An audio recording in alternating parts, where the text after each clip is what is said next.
It's going to be a huge couple of months for Marvel fans, but July is shaping up to be the biggest.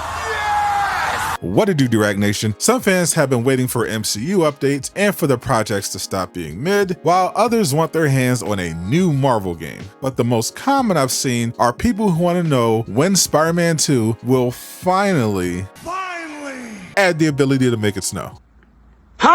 Followed by people asking what happened to the story DLC and when they can fight Carnage. Well, if any of that I just listed describes you, then you're going to enjoy this video. And if you do, make sure you tap that like button to share that good news with a stranger, or leave a dislike if I was wrong and you hated everything about this. As I mentioned, this is shaping up to be the summer of Marvel. We are only a few weeks away from Deadpool and Wolverine, which is on track to be the biggest MCU film since Endgame, and will probably be even better as an actual movie, since I think Endgame is super overrated.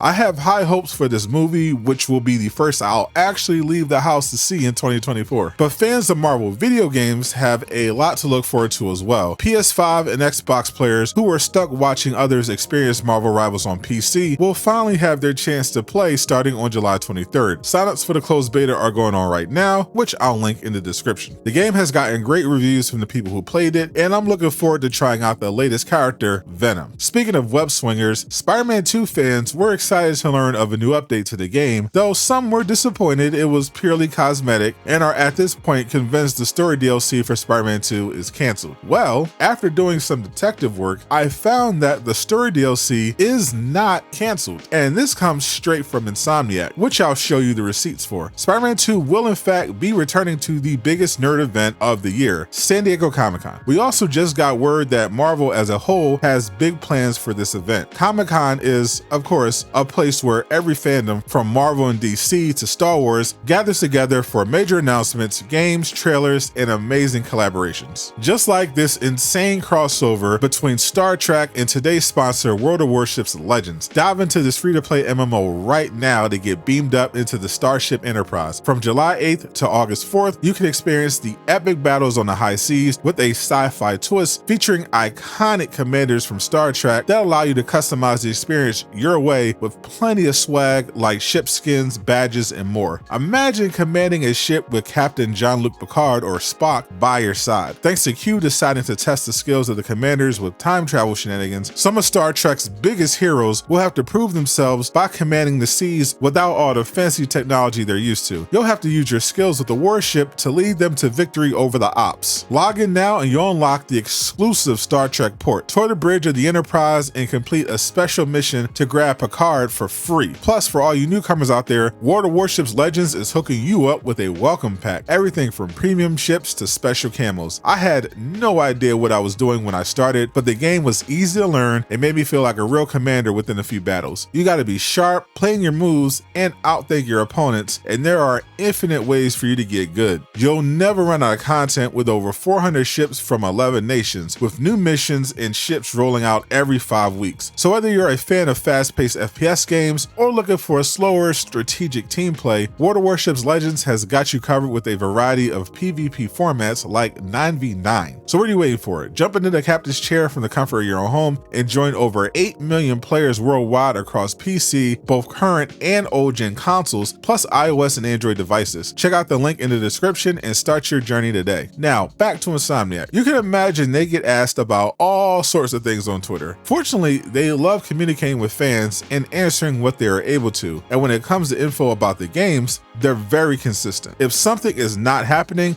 they will straight up tell you, like how they confirmed Venom would not be Eddie Brock. It is not Eddie Brock. Okay. It is not Eddie. But were a bit more mysterious when it came to the question of if he would be playable. But when Insomniac is not allowed to talk about something that they're working on, they'll hit us with some variation of, "We have no news to share at this time." They recently did this in response to questions about the New Game Plus update and patch fixes, but they also gave this same same answer when asked about story DLC, rather than a hard no. So DLC is still on the way, they're just working on a schedule that most people forget was delayed as a result of the cyber attack in December. So then when can you expect the story DLC? Well, as I mentioned, Star Trek fans won't be having all the fun as Marvel is looking to once again take over Comic-Con. They took a break previously due to the writer's strike, but will be making a grand return to the legendary Hall H, which last year was occupied by Insomniac Games, who had an hour-long presentation about Venom and revealed the official story trailer and custom PS5 bundle. Marvel is expected to do more promotion on Deadpool and Wolverine while giving updates on Avengers 5, Agatha All Along, Fantastic Four, Daredevil Born Again, and potentially the X-Men reboot. We also just got confirmation that exclusive Spider-Man 2 merchandise will be on sale, just like the event last year, which ended up giving us multiple Spider-Man 2 trailers. So don't be surprised if Insomniac returns once again, this time to promote the highly anticipated story DLC, which according to an accidental leak from the New Game Plus update, will feature the villain Beetle, as well as the expected continuation of the Flame side quest with the showdown against Carnage. All of Insomniac's plans were sadly revealed during the cyber attack, but fortunately no footage or plot details were stolen, so we should be in for plenty of surprises when they finally drop the DLC story trailer. However, if Insomniac decides to skip Comic-Con week this time around, there are still several events where we could potentially get the reveal. The first starts next month and is the annual D23 Expo. Every 2 years, Disney does a fan-driven celebration of all their past work while teasing the future. At the 2022 Expo, they revealed several MCU projects and gave updates on Marvel games, including the world premiere of Marvel 1943, Rise of Hydra. If Insomniac doesn't drop the reveal there, then we have what will be the most likely event for them to appear at out of everything we've gone over. We recently got a big leak about a proper PlayStation showcase happening soon, instead of another state of play. Click the video on screen to learn more.